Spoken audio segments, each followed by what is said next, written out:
Good morning. My name is Scott Simmons. I'm the pastor here at Faith United Church of Christ. And we like to start each service by saying that no matter where you are on life's journey, you are welcome in this church. So whether you are liberal or conservative, whether you are gay or straight, whether you're new to church or been going to church your entire life, we welcome you in this church. Jesus teaches that God is not worshiped in a specific location, but rather with a specific spirit. So I invite you to come together today with a spirit of openness, a spirit of hope and expectation that you will indeed meet the spirit of our risen Lord Jesus Christ as we gather. Next week, we are going to open for in-person worship. It's been forever. I can't wait to see all of you. And we're going to be wearing masks. We're going to do everything to keep it safe. So please join us next week. And if you don't, that's okay. If you're not ready for that, you want to keep it safe, we 100% support that. We will continue with our live stream next week and throughout the rest of the year. We figure we'll do this just continually. Also next week on Saturday is our monthly food pantry, and so we have some volunteers signed up for that. It's going to be from 9 to 11. If you know anybody that needs food assistance, send them our way. That's a drive-through pantry. We're keeping it safe there as well. And finally, today, again, I'm just excited to share with you one of our new member testimonials. God has saw it fit to just bless us even in this pandemic season with 10 new members in our church, people that have just already shown an ability to contribute and bring good fruit through this community. So we are excited, I think, for Wendell's video today. Also today, we have an extended testimony with somebody who's not a member yet, but intends to become one, Greg Weaver. I asked him to sit down with me for an interview, and we're going to talk about some cool stuff. One of the things that's great about Greg, of many things, is he's a journalist. And so we're going to talk a little bit about the media and how we can trust the media and just that whole issue, because that's been an issue in our community and in our country. So thank you for being with us today. If you are new here, there's a link below. I'd love for you to click on that so we can connect with you beyond the live stream. And if you haven't said hello to everyone in the chat function yet, please do so. Like the video, subscribe to the page, leave a comment. All that helps us get this message in our community and God's grace out to a wider group of people. Thanks for being here. Hi, I'm Wendell Jotting, and I'm 68 years old. I'm retired, and I originally come from a small town in eastern Indiana called Lynn. Why Jesus Christ? Well, by nature, I know that I've got a lot of faults and dysfunction, so there's no way that I could gain eternal life just on my own. But when I read Paul in the New Testament, he says, if I trust him, I can give him my sins, and he gives me his righteousness. And he also gives me his Holy Spirit to help me and guide me. Why Faith United Church of Christ? Well, I appreciate the fact at this church, ever since I've been coming here, everybody's so welcoming and inclusive. And I always told people at work that actually our strength is always our diversity and inclusiveness. Also, I get so much out of the sermons Pastor Scott preaches, and also the one that Father Ryan gives when he's subbing for Scott. And I also enjoy the music that Jason provides each Sunday. Also, I like the informal atmosphere of the church. It's not liturgical. I didn't grow up in a liturgical type of church, so. Why join the church now? Well, kind of dovetailing what I said originally about the church. I find the church members here to be genuine and accepting, and they've helped me become an integral part of the community. Also, I really respect Pastor Scott, not only for his sermons, but also for his rational and his effective leadership of the church. He and others at Faith have been good role models for me becoming an effective Christian, or at least attempting to be an effective Christian. So, what do you plan to do now? Well, I've got 5 things listed. Continue to attend worship services, and I think what I like to do is encourage church leaders and church members as much as I can, keep giving every month, and serve by continuing to work in the food pantry. And also, I'd like to keep grant writing and being on the sermon research team. Wendell, I remember when you, I think, first showed up, I was walking down in the fellowship hall and you walked in and you greeted me by name. And I hadn't met you yet. And, Right. and I was like, whoa. And you've been just a bright light ever since you've come around. And I know that lots of people that have gotten to know you love you already. And I'm so glad that you've chosen to join our local expression of the Eternal Universal Church of Christ. It means a lot to me. Hey, good morning, everybody. My name is Jason, and I'm the worship leader here at Faith UCC.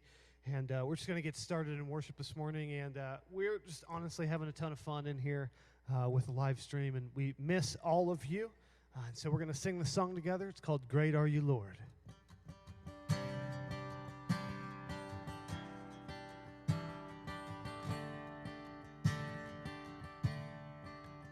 You give life. You are love, you bring light to the darkness, you give hope, you restore every heart that is broken.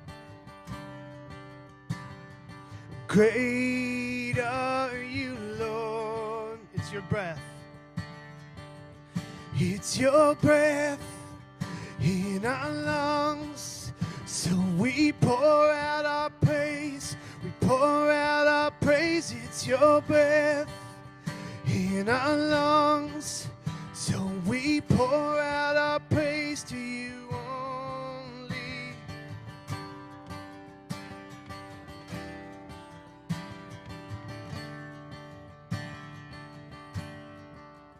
You give life. You are love, you bring light to the darkness, you give hope, you restore every heart that is broken. Great are you, Lord. It's your breath. It's your breath in our lungs, so we pour out our praise, we pour out our praise. It's your breath in our lungs, so we pour out our praise to you only. Great are you, Lord. Let's sing that one more time. Great are you, Lord. Great are you, Lord. Let's close this out here. And all the earth will shout your praise. These hearts will cry, these bones will sing. Great are you, Lord. All the earth. And all the earth will shout your praise. Our hearts will cry, these bones will sing. Great are you, Lord. Hi, my name is Scott Simmons. I'm the pastor here at Faith United Church of Christ, and I'm excited to be sitting down with Greg Weaver, who is not a member of the church yet, but I believe he will be soon. And I've had the privilege of getting to know Greg over the last year, and I just thought it'd be cool to have him share his story. And plus, he's a journalist, and so we're going to talk about the news and whether or not it's trustworthy at some point in this. So Greg, welcome. Will you just say a few words of how you find yourself sitting here with me today? Sure. So my family and I, including my children who are grown and their families, we were we were all starting to look for another church after my son Adam had come out as gay, and we didn't feel as comfortable in our former church as we once had because of some of those issues. So we were looking for an open and affirming church, and we kind of went on a journey, visited lots of churches. My daughter Whitney and her husband Josh, who have joined the church, they ultimately got tired of our sojourn and said, look, we found the church that we want, and we're going to settle here. And eventually, my son Adam and his husband Jeff also joined the church, and we will eventually, but my wife has been really busy as a registered nurse giving the COVID vaccine to patients. We're grateful for that. How long was your sojourn of? Oh, it was months and months. Mm-hmm. Yeah. Yeah. I mean, because I know that others have been through that, and that can be really, really difficult. I had a brief stint after 10 years on staff at a church in Chicago where I was like free to go wherever I wanted, and it was just strange to move around. So, did you grow up in the church? I always grew up around the church. My grandparents were very loyal and religious people. My parents, not as much. And so I didn't really profess my faith until I was in my early 20s. And that happened, largely because of my relationship with my wife, who we started dating when we were teenagers in high school. And I was attracted, well, not just to her physical beauty, but ultimately the person she was on the inside. And I think the comforting and giving spirit that she had and the peace that she had was largely due to her faith. And so I was attracted to that. I wanted it for myself. And eventually her influence persuaded me to become an active Christian. And that was in your early 20s. That was in my early 20s, yes. Do you recall kind of what was the final catalyst for you to make that step? I think it was when we started talking about having a family, and I just felt that it was time for me to, to become deeper in my faith and try to be a spiritual leader for my family. Mm-hmm. So earlier when we were kind of talking in preparation for this, you shared some things about growing up and then the experience of, I guess, the truth or at least the claims of truthfulness in Christianity that was appealing because of some of the things that you grew up with. Would you be willing to share about that here? Yeah, sure. So, I mean, one of the passages in the Bible that's meaningful to me is John, I believe it's 8:32. Which is, you will know the truth, and the truth will set you free. Mm-hmm. And I really relate to that, and have always sort of had this yearning for the truth because I think of, my somewhat tumultuous childhood. So my father was an alcoholic, and he, also was like a gambling addict. And did a lot of carousing during the time of his marriage. And so covering up for him, which is what my family did a lot, kind of gave me this yearning to be truthful in as many matters as I can. And so, my father was a school bus driver, and I can't count how many times we had to call the school and people on the route to tell them that he was going to be late. And we would make up all kinds of excuses. There was a mechanical problem with the bus. He was not feeling well, but it was really because he was hungover. Mm-hmm. You couldn't rouse him from bed, and you couldn't get him to get out and drive the bus. And so, those were the kinds of things we would cover up for him. Those kinds of deceptions. And really all it did in the end was it didn't provide any catalyst for him to change his behavior. And you know, that's that sort of, I think, tough love that is sometimes necessary for people to come to grips with, you know, these sorts of addictions. I mean, I realize that it's a sickness and they can't always overcome it, but there needs to be some, you know, coming to grips with that issue. Yeah, yeah, and unless it's confronted for what it really is, which is destructive in many ways to him and to the family, there's going to be no attempt to change. Right. Right. Yeah. And yeah, I, you know, just preached a sermon series on the topic of shame and vulnerability and blame and all these kind of issues that we all wrestle with. And just hearing you talk about, you know, dad can't make it to his route on time again, and the kind of anxiety and shame and all that must have just been part of the family experience. And you had to hide it, but there's probably also a sense that while you were hiding it, people kind of knew, right? People knew something was up. Yeah, yeah, right. I mean, we can always kind of see it. I used the metaphor in my first sermon of like my son Jack getting potty trained, and it's a little gross, but you know, it's like he's always trying to hide what's going on, but I can smell it. I can see it on his face, and I think that we all think we're hiding what's going on, and there's this invitation from God through Christ to just be truthful, and it sets us free in a certain way, right? It takes the edge off of a lot of that. Right. So you're in your 20s. You found this woman who helped you find God, I think, as you said it earlier, which is awesome. Yes. So way to go, Kathy.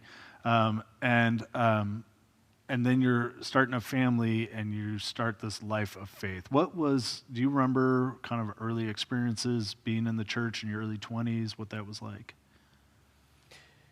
It was just me kind of learning this newer way, and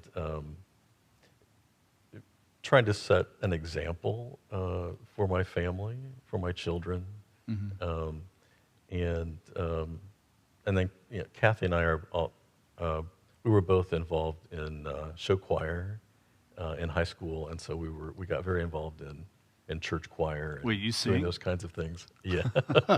Jason? Moving along, yeah. So, okay, so you got involved in the choir together as a couple? Yes. And that church must have loved you guys, and you're just kind of learning. Were you, in your professional life, already a journalist by that point? I was. You graduated with Yeah, I journalism? graduated from journalism school. Where'd you go to school? I went to Ball State. Ball State, okay. Yeah, and then I went through. I've been in a number of journalism jobs. I started actually. My first job out of college was at my hometown newspaper in Shelbyville, which is a small daily. And then I worked at the Evansville Courier and Press down in the southwestern part of the state. And then for 26 years, I was primarily the government or business editor at the Indianapolis Star. Oh, wow. Yeah. So kind of just sticking with your faith life, so you have a good church experience in your 20s, would you say? Or Yeah, I had a what really was- positive church experience in my 20s, and Kathy and I joined a church, an American Baptist church in Evansville, and yeah, we had a really good experience there. Yeah, what was maybe one of the best memories you have just of your church life, either there or somewhere else? What?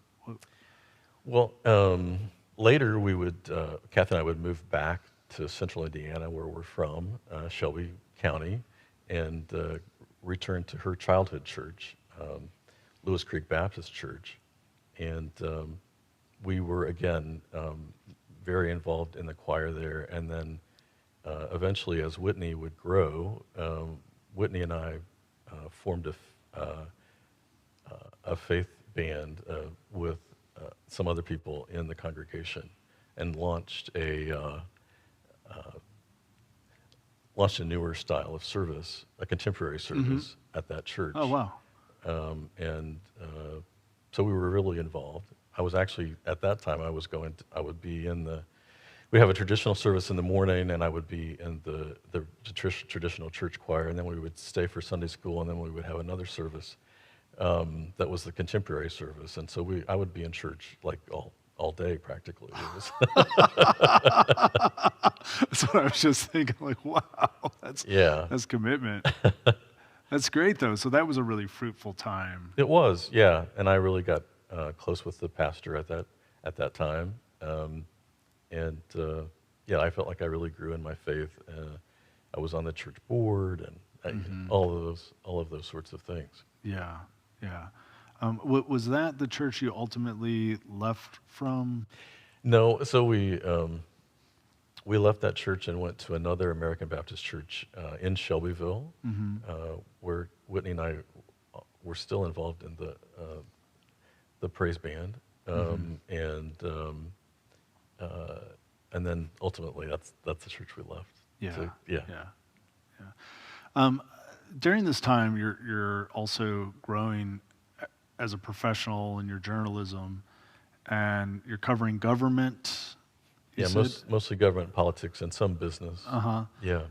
I'm just like, sometimes I read about what's going on in the government, and it makes me upset, or I struggle to have hope, or so on and so forth. And I'm curious about how, like, because you're following it really closely, and how your faith life interacted with your work as a professional, and did it ever conflict? Was it helpful? I don't think it ever really conflicted. I think again, there's this like a need to provide as truthful a report as you can, and to hold people accountable to the truth. And so I think those things are very rooted in the Christian faith. And so that's really been my approach to journalism. I think many journalists have that same approach. I mean, a lot of people like to think of the media as this godless entity, and there are plenty of people of faith within the profession. So, I mean, let's get right to it then. I mean, in our current climate, there's been an attack on the integrity of the media. It seems like a relatively new thing, although I think its roots go back at least a decade. I think I remember watching something on PBS about Sarah Palin and being kind of a leader in that movement, if you will. So what has been your experience as a journalist in that climate? And then I think kind of the follow-up question would be, well, how can we think about journalism and what's trustworthy news? Yeah. Well, I mean, really the negative views of journalism go back as long as probably journalism has existed. I mean, and then if you even just go back to like Spiro Agnew when he was vice president, he called the press the nattering nabobs of negativism. Say that again. The nattering nabobs of negativism. Yes. Turn a phrase. Work that into a sermon. So that's always been kind of out there, but it's certainly more intense than it ever has been. So I think part of the problem with people's perceptions of news and news reporting is that the media in general has clouded or confused what is like straight news reporting and what is commentary. So that when you are watching CNN or Fox News, mostly what you're getting is commentary, opinion. You're not getting the news straight. And so that, I think people confuse those two things, commentary or opinion and straight news reporting. And because of that, they think that it is highly biased one way or another. Whereas if you watch something like the PBS NewsHour, you're going to get it really straight. Yeah. So it really depends on what source you want to watch. And I think people tend to watch the source that, most reflects their opinions.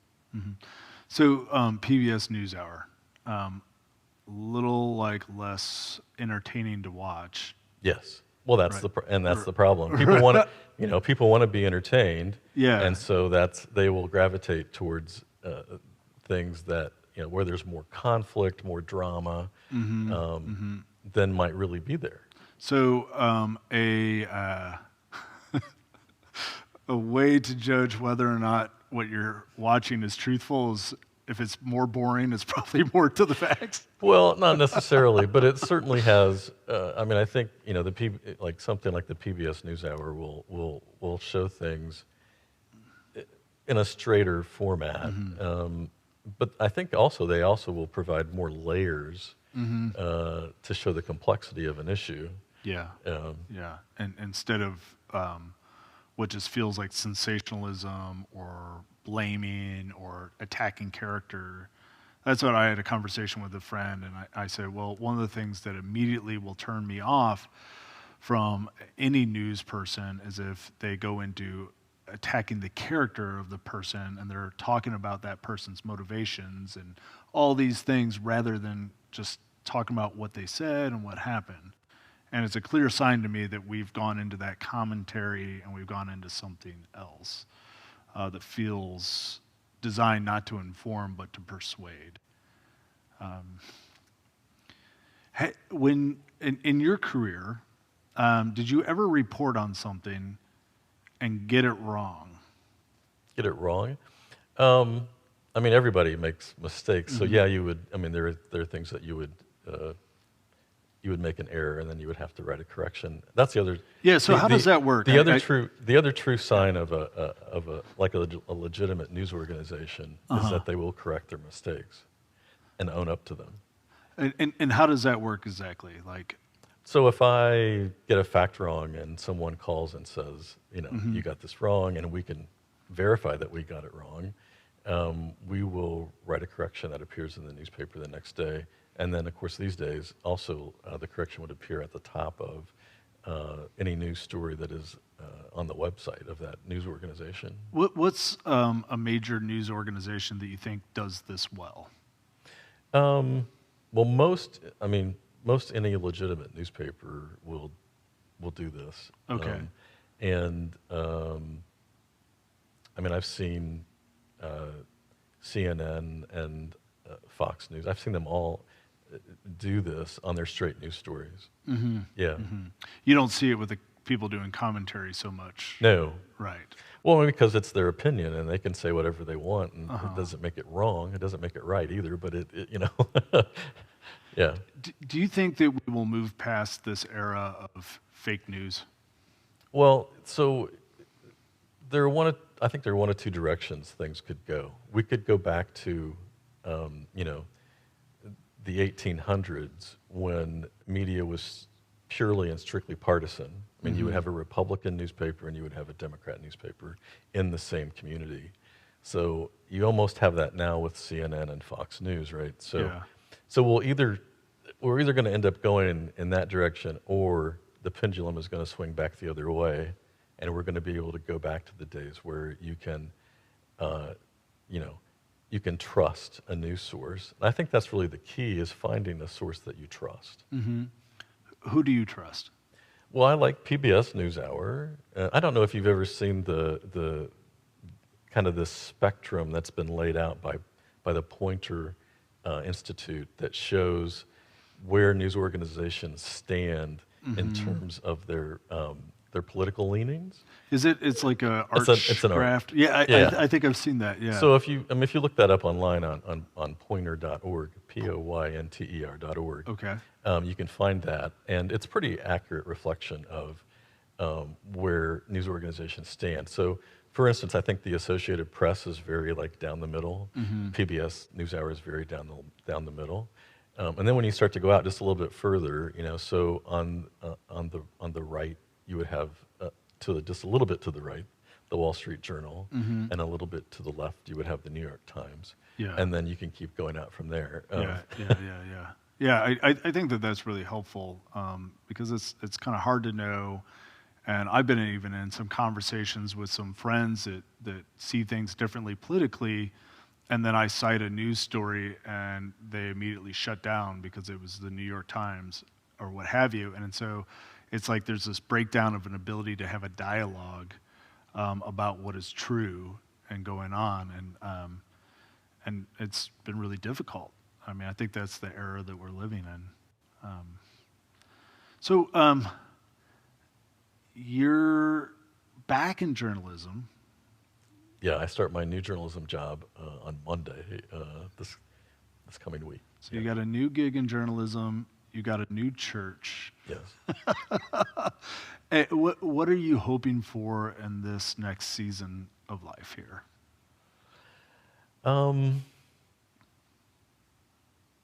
Well, I think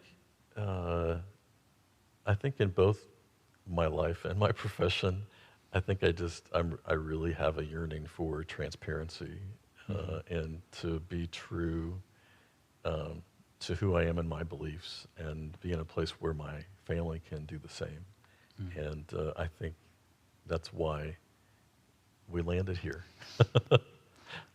That's an amazing thing to say about here. I'm honored to hear that, and those of you that are make this community the community. That's a real compliment. That I've found that as well, the ability to just be who I am, and for better or worse, and that people accept and love me here. Not because I'm the pastor, but just Scott, and that's what we're shooting for. Final thought, if from your faith life, this is kind of a big question to land on, but from your walk with Christ, if you could share just one piece of wisdom for somebody that's new in their faith, they're struggling in their faith, what would you share just from your personal experience?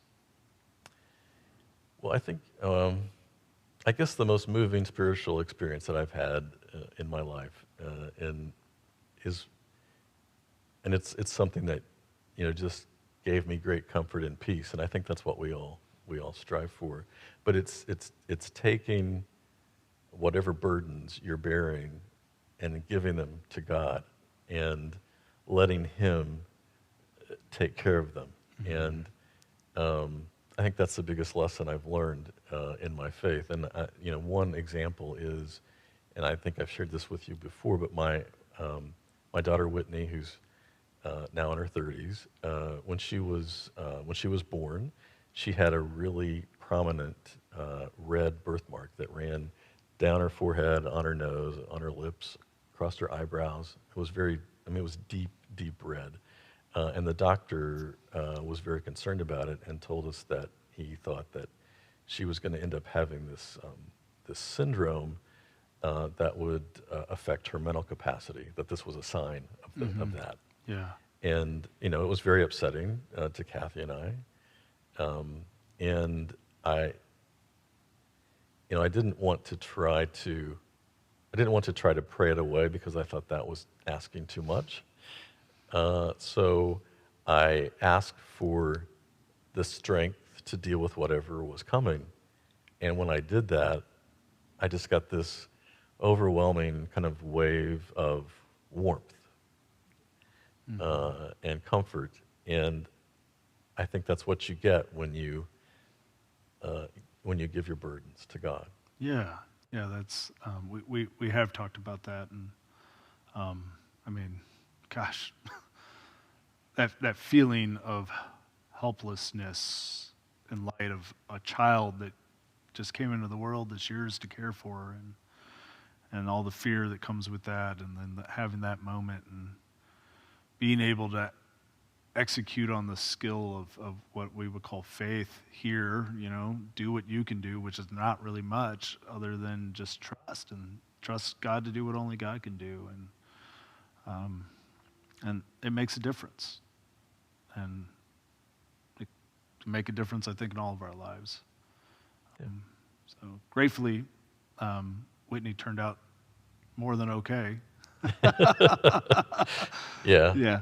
Yeah. I like to say she was valedictorian of her high school class, so she obviously didn't have any troubles. That's great. Well, Greg, it is so great to have you as part of this community and your family, you and Kathy and your kids and grandkids. And I just enjoy your friendship and having you share a little bit of your testimony and who you are with our church. So thank you. Well, thank you. It's my pleasure and an honor to be asked. So this is an old song right here I just thought I would close out with. And I like to sit with my son and just play some of these old bluegrass songs. And I just found this one night, I think it was on like a Facebook video or something like that. It's an old George Jones and Tom T. Hall song. It's like a camp song called Me and Jesus. And so I play it for my son, and I've been playing it, and I played it while we were filming one day, and Scott said, you should play this song. So it's really fun, and hope you like it.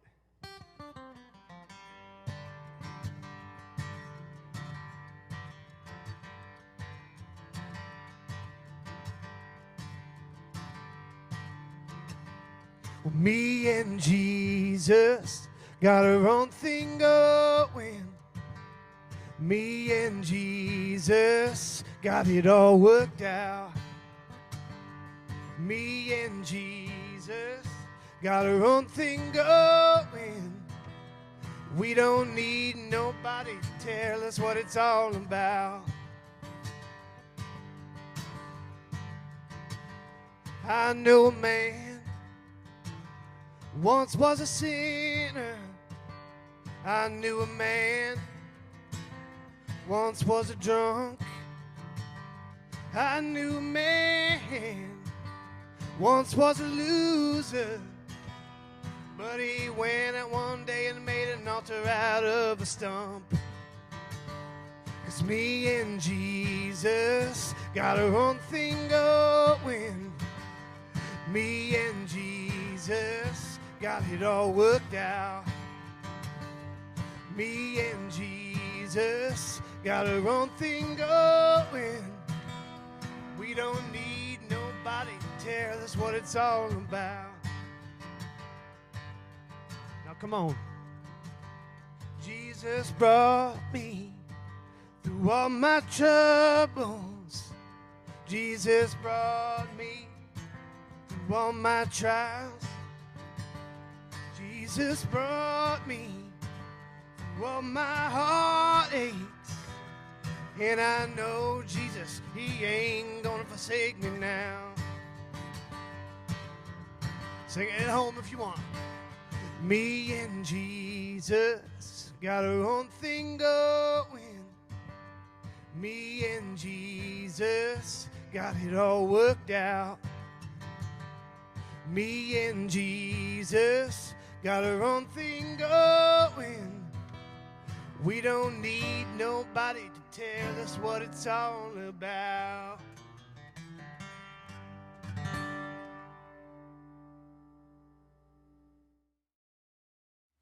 Thank you so much for worshiping with us today. I'm going to lead us in the Lord's Prayer, so if you'd like to join us with that, and then I'll just give a final blessing and send you on your way. So let us pray. Our Father, who art in heaven, hallowed be thy name. Thy kingdom come, thy will be done on earth as it is in heaven. Give us this day our daily bread, and forgive us our debts, as we forgive our debtors. And lead us not into temptation, but deliver us from evil. For thine is the kingdom, and the power, and the glory forever. I hope to see you next week. If you're comfortable coming to in-person worship, we do ask that everybody wears a mask, that we social distance so we can continue to be safe. It has been a long haul during this pandemic. I'm super excited to have a little bit of an opening here, but we still got to be diligent just to get through this. Jesus calls us to love God and love our neighbors as ourselves, and we as a people are committed to that sacrificial love of Jesus Christ. And we do that in many ways. One way, just staying safe in the pandemic. I am so glad that you're here. If you are new here today, again, I invite you to hit the link below and leave us your contact information so perhaps you and I could have a cup of coffee sometime. I'm excited for next week, starting a whole new sermon series, and I can't wait to see you then. May the grace and peace and love of our Lord Jesus Christ be with you on the rest of this day, the rest of this week, and the rest of your lives. Amen.